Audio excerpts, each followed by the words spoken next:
So, welcome back, everybody who's probably listening to this later because I didn't terribly publicize this one. But I'll get this one up on YouTube ASAP so that all of my YouTube followers know that we're back to having Wormhole podcast. Uh, I'm going to apologize up front to all the listeners because one of the reasons it took me so long to get started was I was really sick last month after FanFest, and I couldn't like talk without coughing horrendously. I still have a little bit of a cough, but I'm chugging water nonstop to try to keep that away from everybody. But there's probably going to be a little bit. But that's why I brought on two other people, one of which I know for a fact loves to just keep talking, so he'll probably take care of it for me. Uh, but we're back. I'm going to try to get back to having these every 2 weeks. So hopefully we can keep that schedule going. And I have no doubt that Wormhole Space will continue to deliver on things that we can keep talking about. So without further ado, um, what we're going to cover tonight is I've got two guests here with me, Hemicros from No Vacancies and Jezza McWaffle from Mind Games.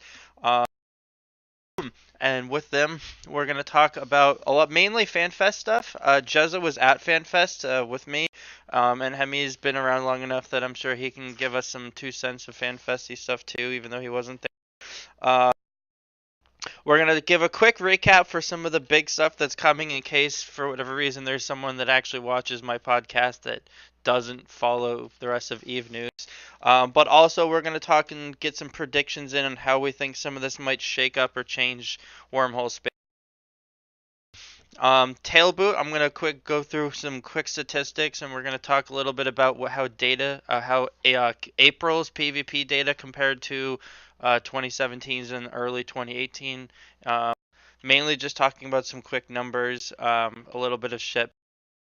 I just did a really big data analysis at FanFest, so if you haven't seen it yet, my presentation, A Game of Holes Year 9, is up on YouTube on CCP's channel, and I gave a 13-month recap of Wormhole Space month by month, so won't be as in-depth as that for sure.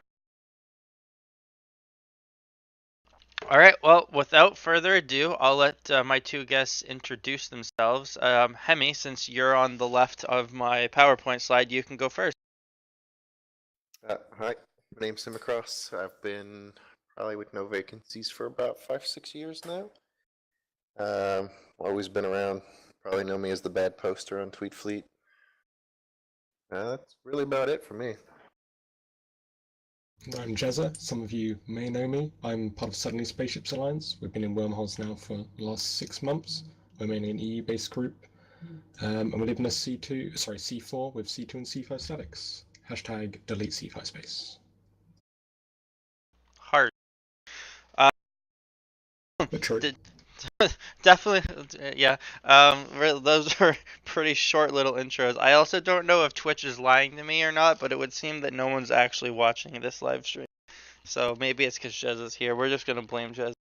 But that's fine. A lot of people watch the recording later. I kill corpse and I'll kill your Twitch. Probably me. I hope not. I like my podcast. I'm really bad about keeping to a schedule, but I generally have fun making these. So let's talk FanFest. I know you were there with me, Jezza. How much of it did you watch, either live stream or later, Hemi? I get tidbits from the dudes that were actually there. They created their own Slack channel and would post the important stuff. So I know a little bit about what's going on. I haven't looked too much into the abyssal stuff. I just know a lot of it is fucking retarded and just doesn't even need to be part of the game. All right, cool. I'm just trying to gauge. I assume you're up to speed on knowing about the Triglav ships, Abyssal Dead Space, and the Mutaplasmids, though, right? Since those are probably the big three that we'll be talking about. I know some of it. If I don't know what I'm talking about, I'll probably just shut up and let you guys discuss it. Fair enough. Fair enough. Alrighty. So, like I said, I'm not sure there's anyone who's actually going to be someone that watches this podcast that is unfamiliar with any of these things, but in the event that there's someone out there that doesn't know what's going on, At the end of this month, on May 29th, we have the next big EVE expansion, which is called Into the Abyss. Uh, it seems pretty big. A lot of big new stuff, pushing some new mechanics, some new boundaries. I actually think I gotta hand it to CCP. It's genius how they've managed to go and add new space without actually adding new space. Because uh, I'm getting ahead of myself there. So Into the Abyss comes out at the end of this month.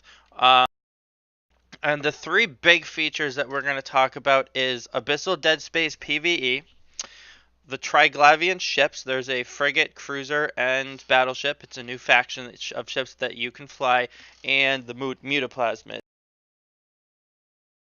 So, from the top, what the very first one is, it's all PvE focused here. Like the Abyssal Dead Space pockets. I'm not gonna go too deep into exactly how they work, because if you want that, you can definitely go watch CCP streams. They straight up, if you go to the Triglavian domain presentation from Fanfest, they walk you through the nitty gritty details of exactly how this is all going to work. But basically, what CCP is doing is they're introducing instanced PvE in spots, which I think is the first thing a lot of people latched onto and started, pitchforking, because this is EVE and we don't have instanced PvE, where you grab a ship and you get a little key thing called a filament and you use it and it teleports you into a dungeon that's made up of 3 rooms. And you run through the dungeon and you pick up loot, and then you either die trying, or you succeed. Something I was really, really glad to see was originally at FanFest, it seems like they were a little wishy-washy on what was going to happen if you ran out of time. Important note, these are all timed. When you start, you only have so much time to actually do this.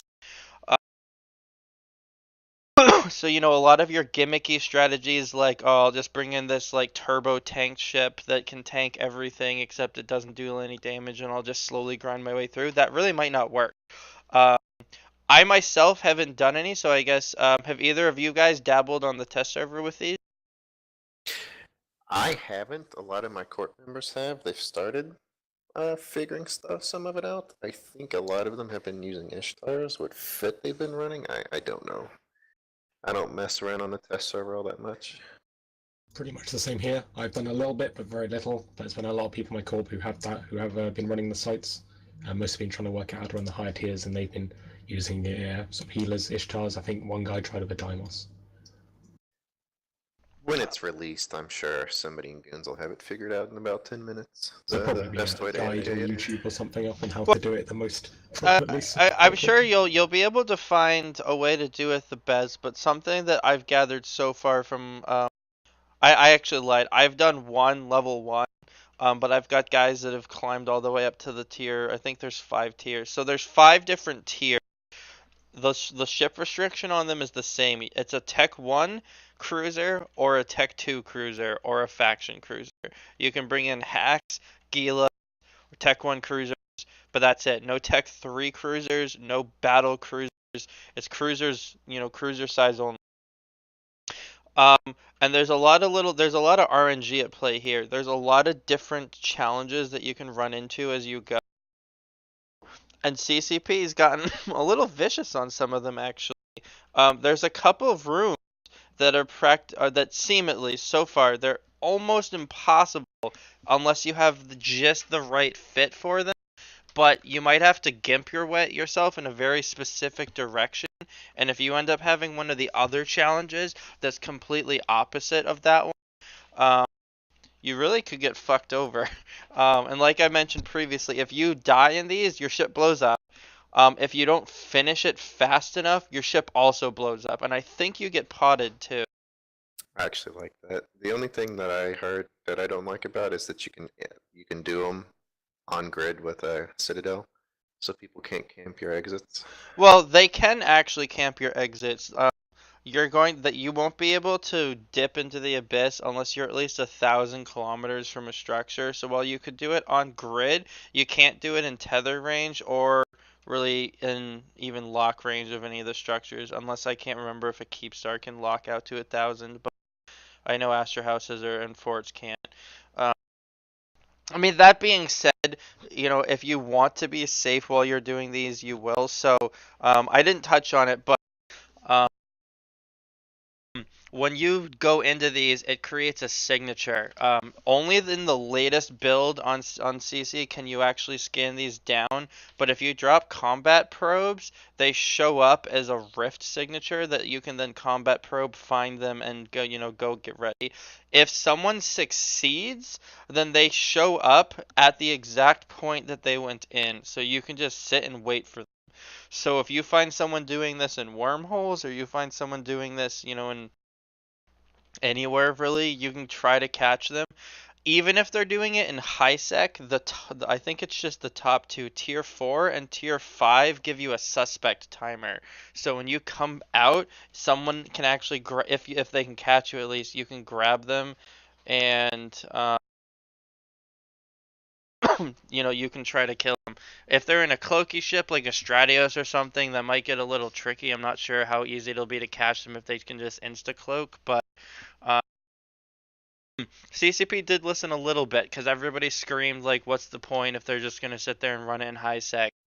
So the good ones, like the really high tier ones, they give you a suspect timer. And then of course, if I find someone doing it in a wormhole, you can bet your ass there's gonna be a saber sitting there. Although I think what'll be really funny is when you go to camp some of these and you're sitting there and then the rift just closes and nobody ever shows up because they died. Like you might not know who it was or what ship they were flying, only that whoever it was, didn't make. No, I am slightly concerned at the higher tiers. Not really the lower tiers, but certainly the higher tiers, the more difficult ones, will be rather limited in what you can run in wormhole space because you really don't want to lose your pod in wormhole space. It's not an issue space where you can set a death clone, but every time, if, for example, you run like 3 out of 4 times you succeed, but 1 every 4 times you run one of these sites, you die. In the high tiers, for example, just as an example, then that's a lot of effort to every time have to come back in a pod, back in a ship, back to your your fort. Especially if for us living in C4 is not a big issue, as big an issue with a C2 Stelic. But I can imagine with some C5 groups, it becomes a pain in the ass every time having to bring a pod back in. So, are you saying C4 space is best for abyssal runners, Jezza? If I I mean, want to C2 be high in a, sec Stelic seems to be the best, if I want but to be an I think elite, there's a limitation on that. I think CCP overlooked. I can see why they did it because it means you can implants sets now. You can actually lose them, but I think it will have a negative effect in that it does. People won't want to run them in certain ways, in certain ships, in certain tiers because they don't want to have to bring their pod back into the hole after they died. absolutely, Wonder if you that's can cheese them on sun bounces. that'd be. I think the answer is no. I'm pretty sure. They have similar restrictions to, I think, just structures, and that they can't be used like with too close to another celestial and whatnot. But um, I'm wary of quoting specifics because I don't know, and I guess I could log into CC and read off of it, but that seems like an awful lot of work. I mean, what I'm really hoping for is that this is kind of just the springboard. Like, oh yeah, it's solo cruiser content. There's definitely a couple things wrong with it, I'm sure, but if CCP can actually grow this quickly, then I think there's potential that this could end up being some really cool stuff for Eve. Not necessarily wormhole space. I mean, I don't want to. I mean, this isn't inherently going to drag anyone to wormhole space. If I can run these in high sec, there's no reason for me to go into a wormhole for them. But uh, you know, I would love to see more people in Eve, since if more people come do instance PvE, I'll get to shoot them some one way or another. So no such thing as too many people in Eve. So I'm hoping that some of the technology makes its way into other areas of Eve, certainly, especially like the boundary kind of visual they've got set up. I hope that works its way into tournaments eventually. So the next part inside these inside the abyssal dead space pockets, the two big types of loot that you can get. I don't know if there's really anything else besides these. Is you can get blueprint copies for the 3 ships, and you can get mutaplasmids. So we'll do this. We'll talk about the ships first. Are you three? And the F- thing are is, are you three? Are oh, you yeah, guys yeah. familiar with the three? Uh, right. Yep. I was corrected in the stream. There's also faction bits for the new weapons that are introduced. Uh, are you guys familiar with what the new ships are and a little bit about what they do? I know a little bit about what they do. I was taking a look at the frigate quite extensively. I think that's probably the stronger of the three right now, in my opinion. I know the battleship's kind of fucked with the 80k lock range, I think is what it was when it was on CC, but the damage is quite nice on it. I didn't take a look too much at the cruiser, it just didn't seem good to me. I actually lied, even though I did say it's a lot of work. I am logging into CC so I can stats and bonuses are since they seem to be changing constantly. Yeah, so the new thing that I'm not sure, I mean, it seems on paper like it actually might be something that you see being used in smaller gang wormhole space is the new weapons are all about DPS. Uh, they have very low alpha. They're basically a laser. Their actual name is Entropic Disintegrator, and they're a laser that hits for consistent damage, and every cycle its damage increases. And they actually buff them again. It maxes out at 150% of its original damage output after 30 cycles, gaining 5% more damage per hit. So, thinking back to a lot of the wormhole fights where it's, a lot of target swapping and then trying to just grind through their Logi rep, I see the potential for these, but I welcome your input on that. Do you guys I think that think we'll you'll see see these in more? most. I think the most use I see right now for them is like ganking rorks. How you find one in the site, and you have the battleships already pushing out like what 1100, 1200 DPS, and if you can hold the grid, you'll just eventually burn through it like nothing. Same with other capitals like carriers. Probably good against rolling caps, catching those. Probably good against grinding structures. Didn't Great against CCP release drifters. that they're going to be changing the reinforcement thing again? I thought I heard somebody talking about that a couple days ago on my comms, but On the rock wall? I You mean think, the pan? or not the panic, like the actual structure reinforced timers Oh, themselves. uh, I don't remember hearing anything on that note, but maybe I missed it. I definitely didn't go to everything at FanFest. Uh, so the free has a bonus to optimal range. It has 7.5% per level to range. And I think they all have it, but it's got a 5% bonus to its entropic disintegrator damage. You can only have one entropic disintegrator fit, but they're pretty heavy hitting weapons. It's a little funky though the way that their ammo works. I have played with the ships on the test server, and you can stack upwards of like 1,000 charges, and it's like it seems like a laser crystal in the sense that they can reload like instantly. It can swap charges instantly, except it actually uses a charge every time it shoots. So like you can load up 1,000 rounds of like and basically the gleam equivalent for some crazy high damage at short range. And if you're willing to sacrifice the damage bonus you've built up, you can, very rapidly toggle it into a longer range one. Uh, but they're all pretty hefty armor boats. Even the frigate has 4 low slots. Bonuses to all of them have a 100% bonus to remote armor rep range. Uh, their newts have a 50% cap use reduction. They all have a smart bomb cap use reduction and a remote armor cap use reduction to take advantage of those utility slots. So in theory, the potential is there for these things to be pretty mean little spider tanking laser beam of death boats if they can just live long enough for their damage output to approach, critical levels. They might shred some stuff. Uh, I always hate spider tanking stuff. I mean, it's like what, one or two blackbirds and GG, you're dead anyways. But personally, I think these are going to be used for more like grinding capitals, citadels, Yeah, basically the make all use that stuff of easier. Think sub-capital about stuff will be limited. catching somebody's nag out where it has to siege and you warp in like 15 or 20 of these. It's just gonna fucking melt. Yeah, I'm double checking right now how its sensors compare.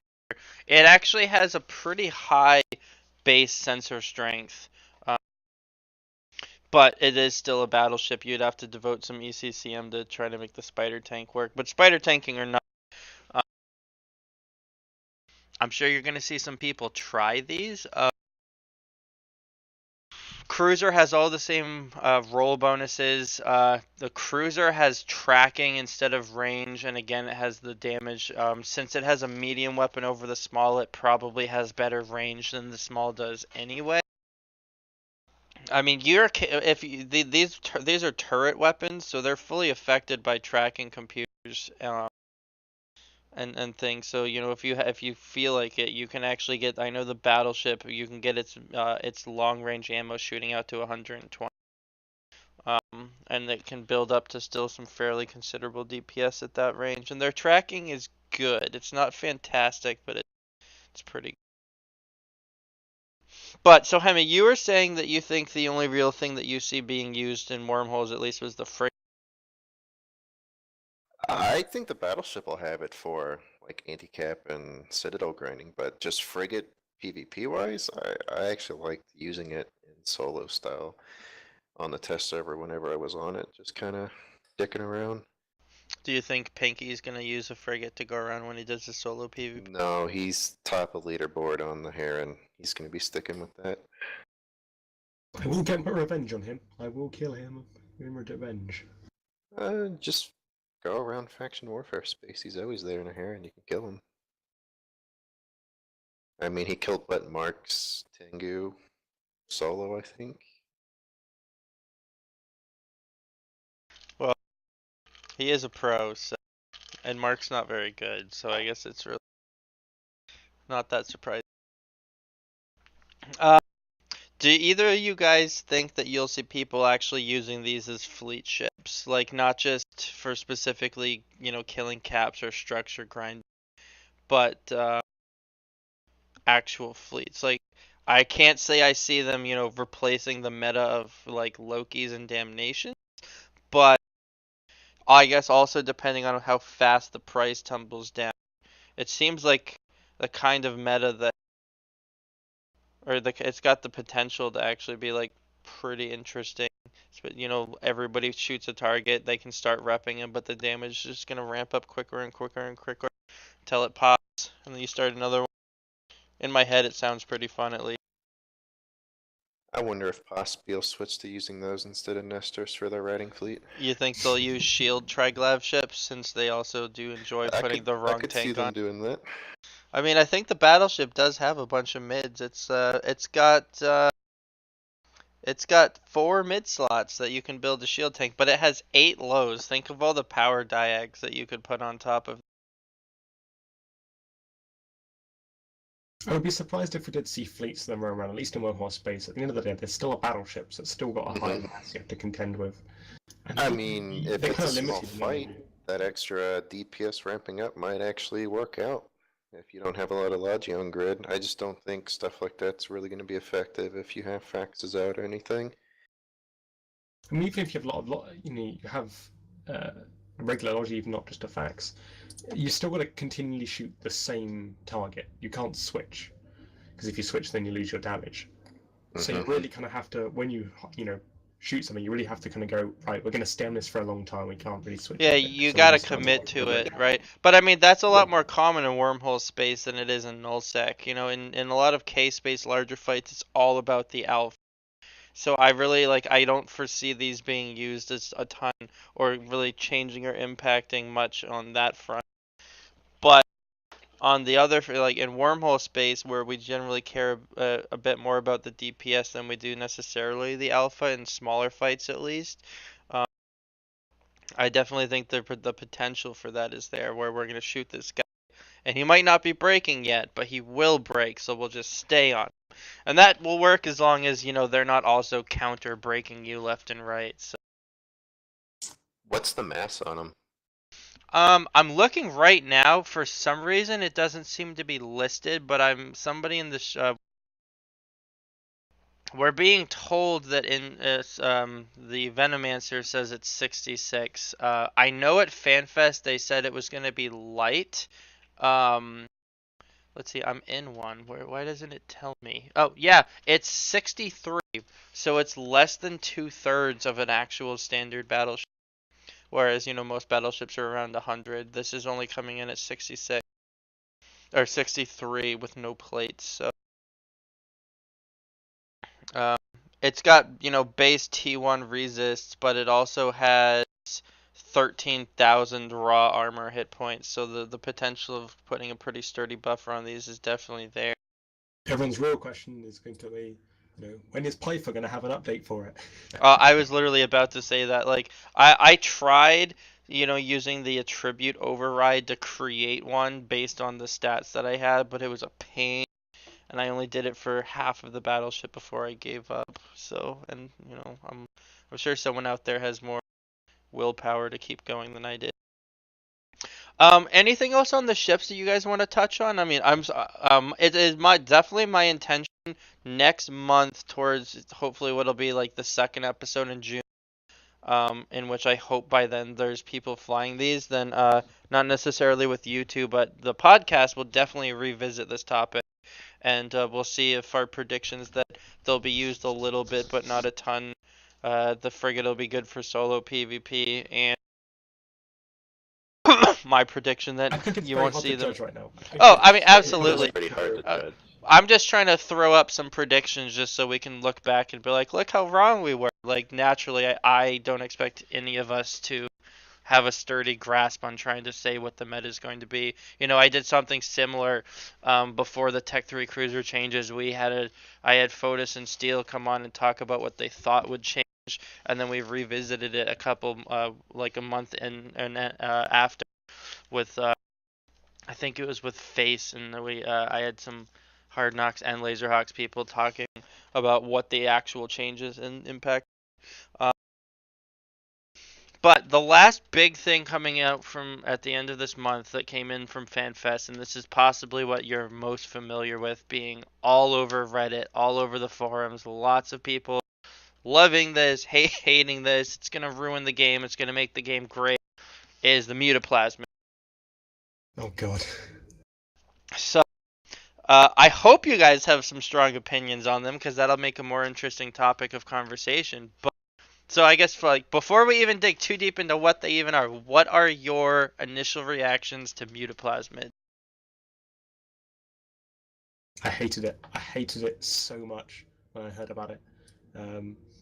It just seems so off that they would have the combination of that they would even have this in the first place, and also the original kind of settings, percentages that would be allowed to change, especially with tackle mods, but also with just things like plates.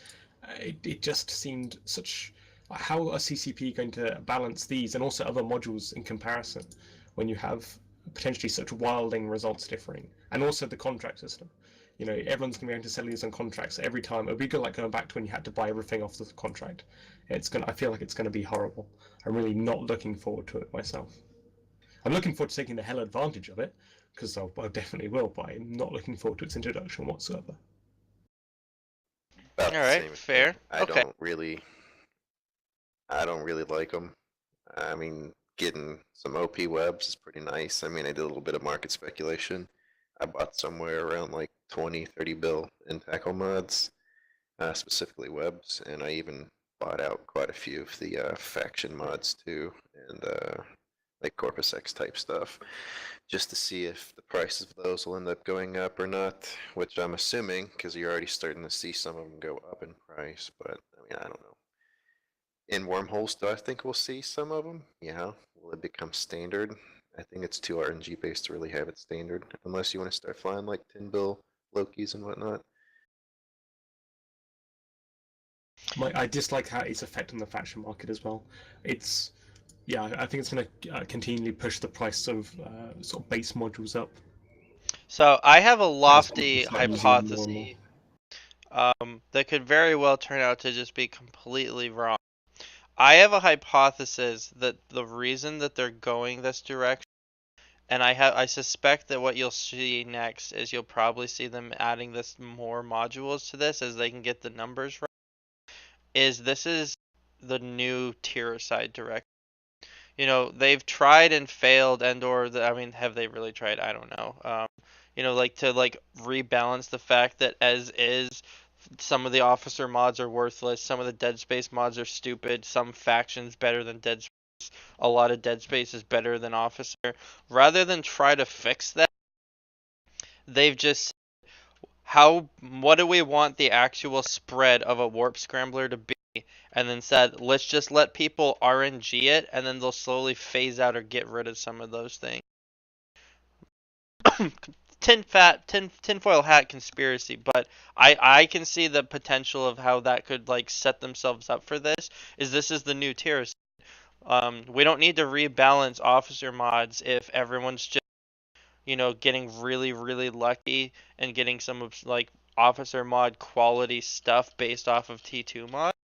Um, if they did it right and tweaked the chances so getting an officer quality stuff is also, just as rare as officer mods were, then it won't even end up like completely changing the way everything works.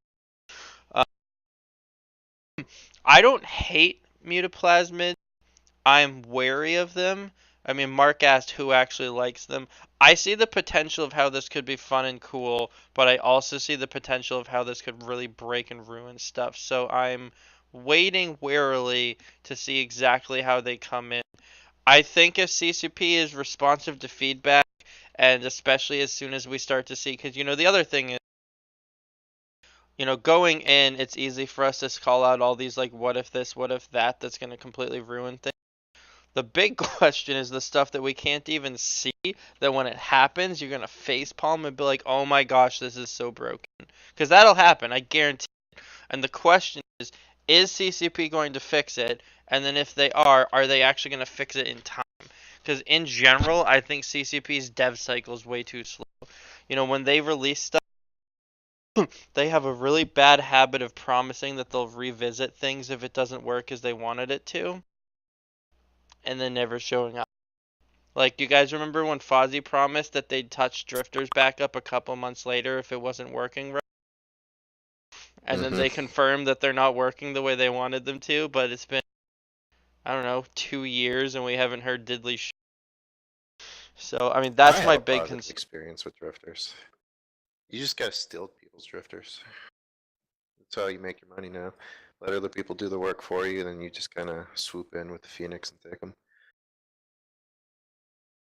Oh, that's true. I just like spawning more Bosby. That's good fun. But my big concern with the mutaplasm, or what do you want to call them, is the bigger corps, like, I would say Shekel, but like TDSN, Hawks, HK, it's going to set the bar even higher for new corps to join C5 space if they're going to have to be going up against groups that can't own, afford, or use those. I don't think your basic Tech 2 or faction fits will be able to hold up against them. But I don't know. It's weird.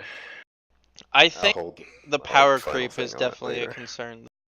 Like, another thing that's also coming out at the end of this month, that it's not on here because it's not really a major feature, but they're adding a tier 4 agency booster. Like, they're adding a 9% damage, 9% speed, 9% tanking agency boost. Like, we're gonna have a Pyrolance 4, and I like those. I like them, but my concern is it's just more power creep. Like, it's one of those things that it's just yet another avenue for me to spend a little bit of money to gain an advantage over somebody else. Or if I want to try to keep the playing field even, it's another thing I need to have.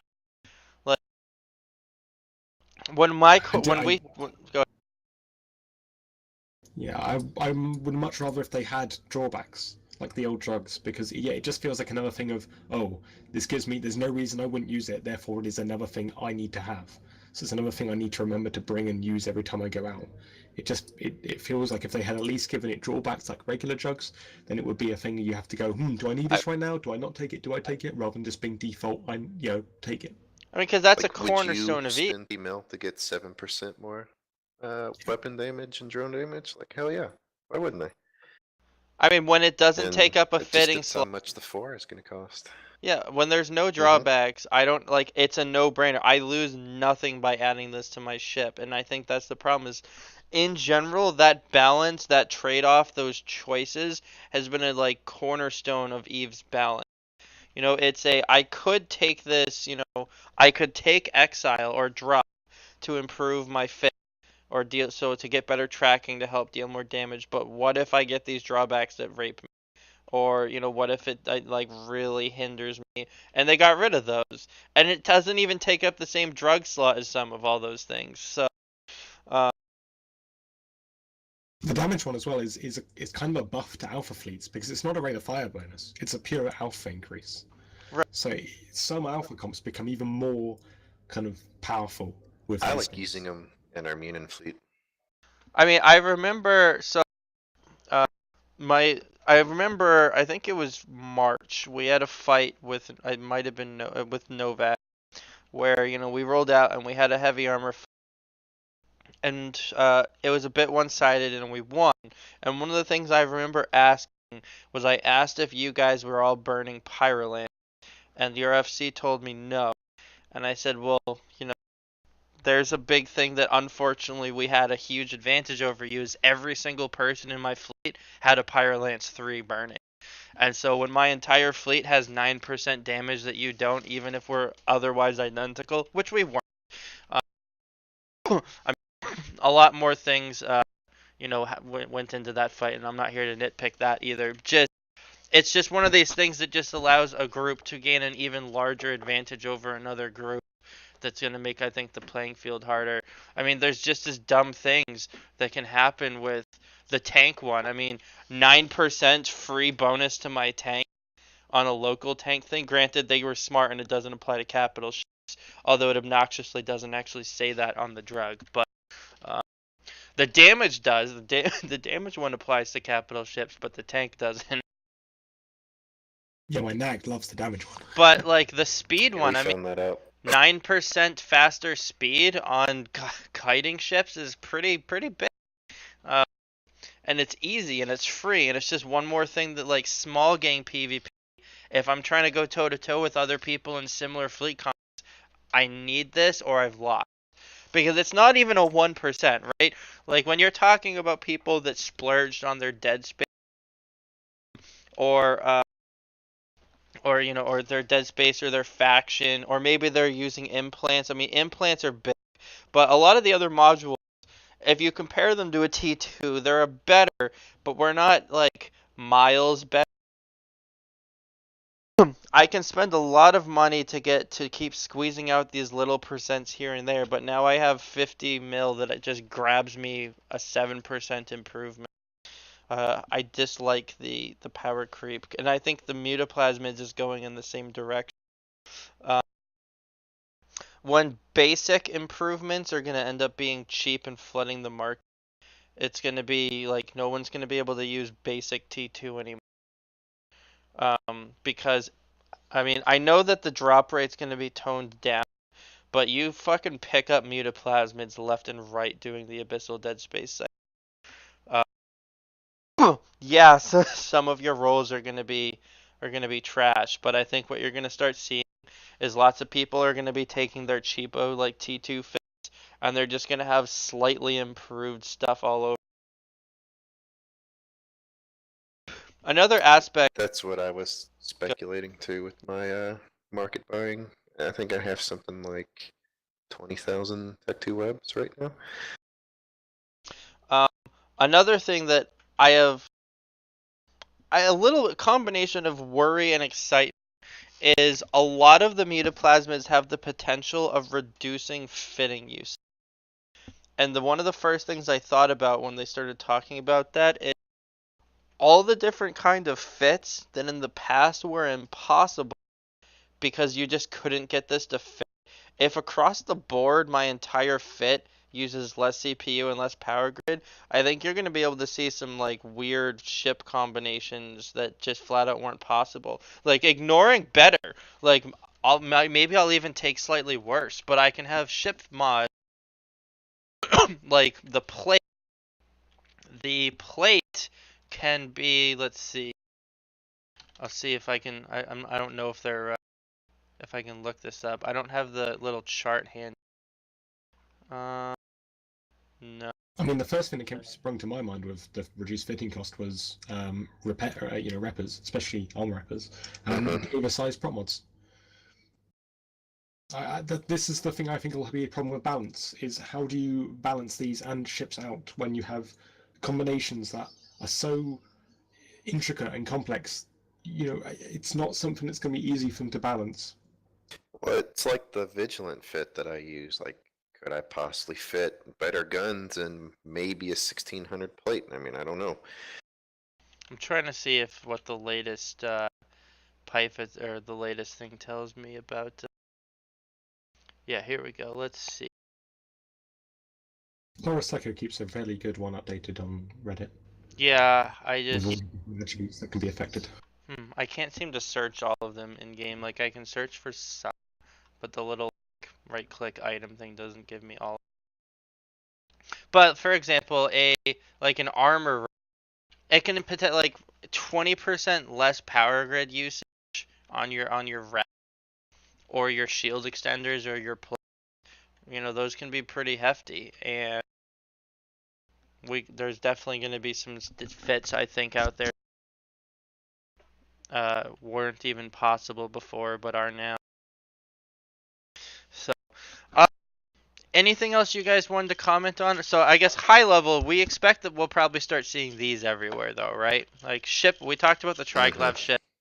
I mean, when T2 mods are cheap, and I'm gonna guess that mutaplasmids will be decently cheap because I expect that the supply of them is gonna be pretty big after a couple weeks.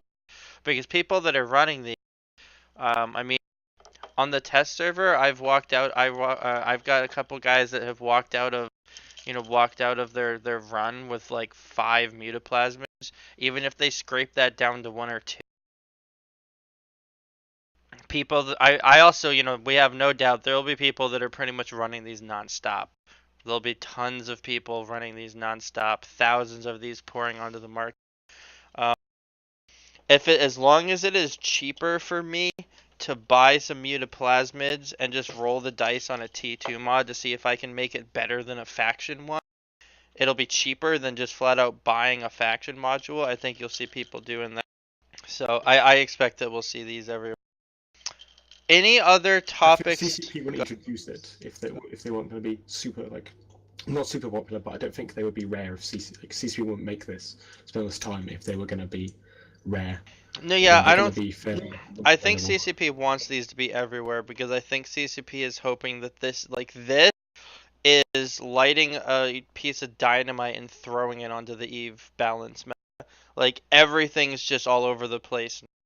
Whether that's good, whether it's bad, I think most people are thinking it's bad. But what it definitely is going to do is shake stuff up.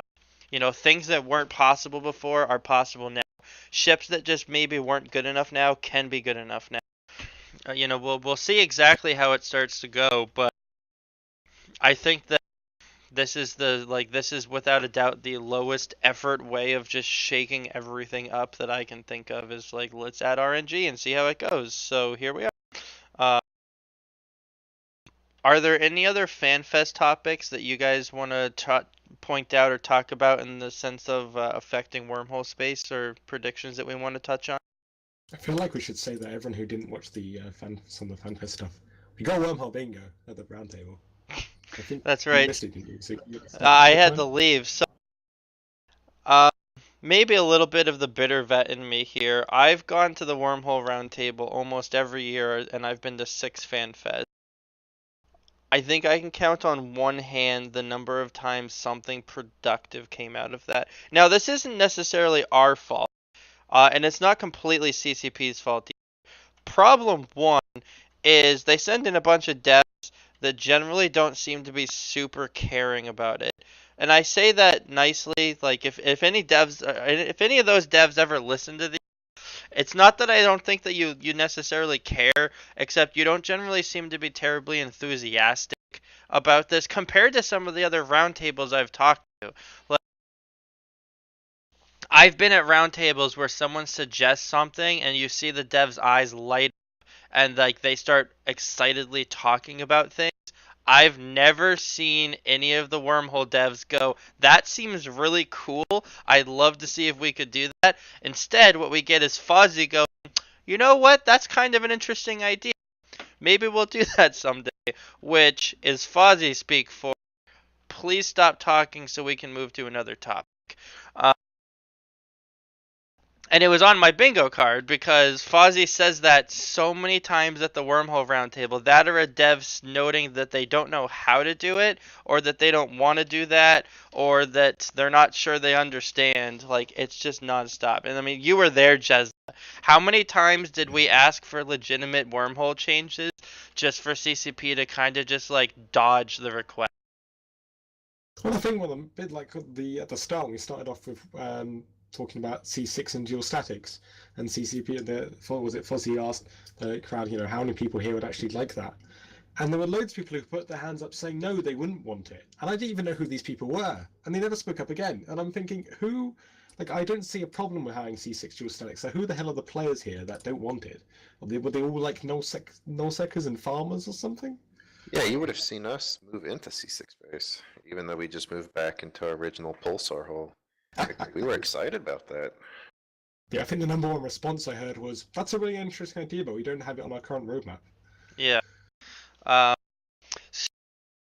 uh, just as a joke this year, well, we actually did it last year too. We made a bingo board of all the things that come up every single year, and we actually filled up almost the whole bingo board until I had to leave because I had my presentation was right after for my court management one. And I listened to the recording that got posted to Reddit. In case you didn't know, the recording is on Reddit. I'll see if I'll dredge it up and attach it to the description of this when I upload this to YouTube. If you're super lazy, but if you search Reddit for the wormhole roundtable, there is a recording, and you can hear people asking silly things and devs shooting their ideas down. We have the same stuff that comes up every year. We had someone complain that the mining's not good enough. We have someone complain about frig holes. We had someone complain that the current flavor of the month Tech 3 Cruiser is OP. Last year it was the Legion. This year it was the Loki. Uh, you have someone. We had somebody complain about how corporations that are bigger than theirs keep killing them, and it's just like I'm not exactly sure what you're expecting devs to do here, but these items, word for word, in some cases. Oh, the wormhole stabilizer. Uh, I was joking that it would be the first thing to come up, but I think it was actually the third question, with someone commenting that they wanted a way to make it so they could put more things through a wormhole or make their wormhole last longer, and you could see a third of I the think it room. was CCP. I think it was CCP themselves who actually talked about it at the start, going, "Oh, we could, Well, because I I think think we're they Fozzie joked who about it, talking about right? it. Like at that point, Fozzie, it was a meme. Fozzie's like, "So do you guys think that we should have a wormhole stabilizer?" And you just watched a third of the room face. Uh, I should have changed the slide sooner. I just flipped the slide back to the picture of you two in case anybody that's on the stream or watching later got confused about who we have talking. Uh, yeah, he might have, Darth Pepper. I think Fozzie word for word said wormhole stabilizer. Uh, Malad, that was also something that got brought up. Someone specifically asked if we could add a new class of wormhole harder than sixes. And Fozzie's like, "Do you guys want C7 space?" And people are like, "Yeah." And then it's like, all right, cool. Except CCP's track record of wormhole stuff isn't that good, so probably don't really want this anyway. Uh, If anything, I'd rather just remove C4 space or make it all into C2. Wow, wow. No, delete C5 space. I think you and Well, Pospy we can can solicit. move up. We'll solicit the 18 people that are live watching our stream right now. Do we delete C4 space or delete C5 space? Let us know. If you delete C4 space, that means I have to join one of your corps. Or we could No, all you could move to always move C1. mind games. Think of all the C1 Vorqual empires we could have, Jezza. We could become You a know, new. that's a meme. I found one. I have it seeded, but I haven't actually seen the Vorquals. But I found a C1 that has 41 Athenors up. Like What? 4-1 Athenor. Can we get a combined TDSN mind game As Novak soon as I can Nestor confirm that battleship there's fleet go as evicted? absolutely, well, I mean, I'm waiting to see the Vorquals. There's a Fortizar in the system, so I'm pretty sure that they have or will have some Vorqual. Oh, there's an Asbel too. That one's the part you really need. I just haven't seen it My yet. favorite So far, is the Chinese C3. when I've been watching them mine, it's with coveters, and I'm not really gonna go super far out of my way.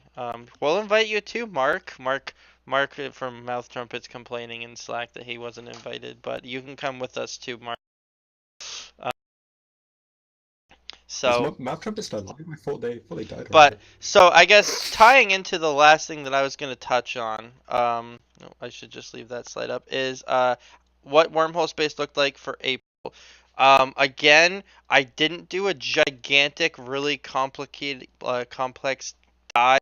If you're looking for some graph porn or you want to see an entire year all at once, my FanFest presentation, A Game of Holes Year 9, is on YouTube, and I walk through month by month along with the last 12 months, and in some cases I have 24 months of trend. But what I'll just touch on here is at the end here, and I'll let you two can comment if any of this surprises you. For the month of April, most corporations they did in March, which is hard to believe. So because a lot of corps had a lot of things that they killed in March.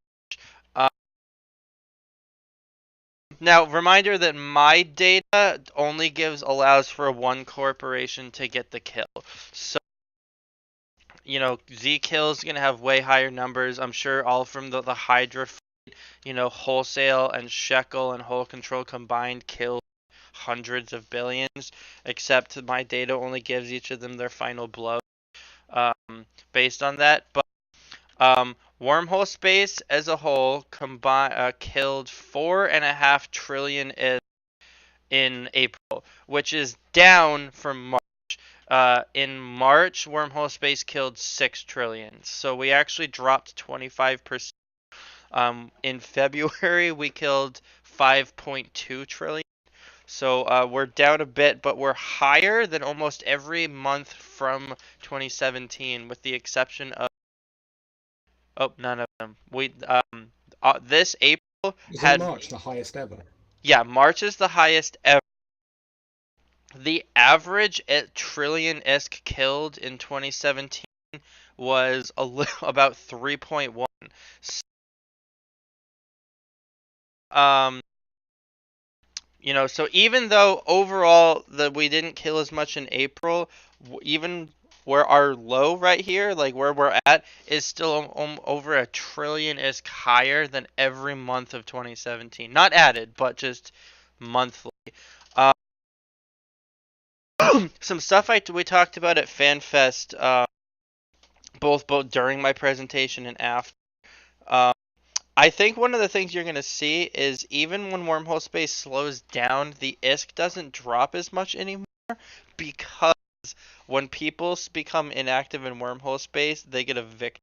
And when they get evicted, they lose all their citadels, and citadels are a lot more expensive than posses.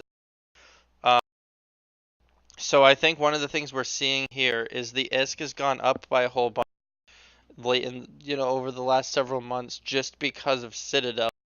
As people moved out of posses and put up citadels, when they lose everything, the actual kill mills are more expensive. We're also seeing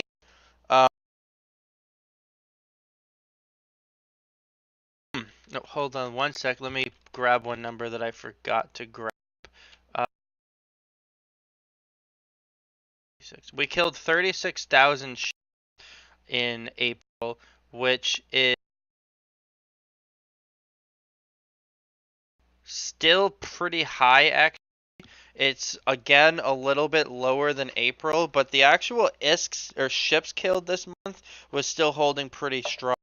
Except what we're seeing is a lot of those ships weren't as expensive as ships that were dying in March, since in March we had a lot of, we have armor rattlesnakes that were dying. We have capitals, we have Macarials. The average, um, ship cost in April is a lot higher than what the average ship loss for this month was. So we've got a bit of that too. C2 space took the crown for most active region of wormhole space based on kill count. Um, C4 is actually in second, so there you go, Jez. As much as it Yep. pains some of us to Validated. admit it C4 single sometime, static. I mean, I think the reality that I talked about at FanFest that probably surprises no one is low-class wormhole space is doing fantastic. There are more corps killing each other more often than really ever. I mean, I haven't separated like by corpse that are enough to say with confidence that low class actually grew over March necessarily, but the trend says more corps are killing each other more often than ever before in wormhole. Uh, I had to reduce my threshold to even be mentioned on my presentation, or I had to increase it from 10 to 15 billion ISK a month, just because if I didn't, then my slides were actually gonna take forever. Because the number of corps that killed at least 10 billion more than doubled from 2017 to 2018. So, from the perspective of a high class large wormhole corp like TD Sin and probably Novak, it might seem like wormhole space is dying out a bit. Uh, it's not it's necessarily dying, I think. The problem is there's fewer large corps and there's a lot more smaller ones that maybe aren't as interested as trying to fight no vacancy. I mean, the barrier to entry to high class has increased over the years, basically, hasn't it? Whereas low class, the barrier to entry is basically the thing that's increasing now is being able to drop a citadel. I mean, That's I how think it most also of our depends. fights have been in low class place. Yeah, I mean, I tell my guys when they're hunting that they should aim for fours and below because I think C5 space and definitely C6 space, it's a lot like nullsec, right? It's like hordes of empty space that are primarily just used for farming, and then the occasional hub of activity. Difference being our farmers are only farming sometimes a day and not all the time, so it's not like you can just raid them whenever. But I mean, out in nullsec's actually, I mean, in general, Eve has been killing more than almost ever before as well. The amount of ISK dying in the past several months is up substantially. A year ago, 2017 April, Eve killed 34 trillion ISK. This April, we killed 40. Wormhole Space a year ago killed 3.3 trillion. This year, we killed 4.6. So I don't have March of last year. That would be a really impressive comparison. Probably, I wouldn't be surprised if it doubled. But wormhole space is still trending upwards, except it's smaller gang PvP. It's small and medium fleets. The number of corps out there that can regularly form a 30-man heavy armor fleet is fewer than it used to be. I mean, I guess if we wanted to touch on that, uh, you know, per the current wormhole space drama, it would seem that we're also in the process of losing another one of those corporations that is capable of forming fleet. If either of you wants to comment on. Hopefully they don't die off. It'd be kind of sad, actually. I'd be very sad if they do die, because I haven't been able to join their corp and kill them first yet. Or I just kill just their know that ships, there's right, kind of a Jez? little bit of drama going on.